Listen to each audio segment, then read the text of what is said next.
Guys, in this video, I will show you how you can fix a Rocket League autosave.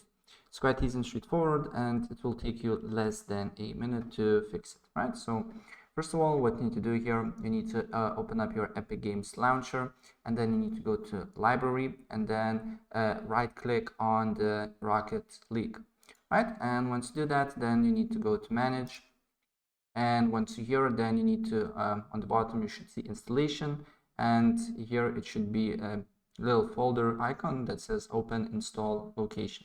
So you need to press on that, the new window pops up here, and then you need to go to TA Game, and then you need to go to Save Data Epic.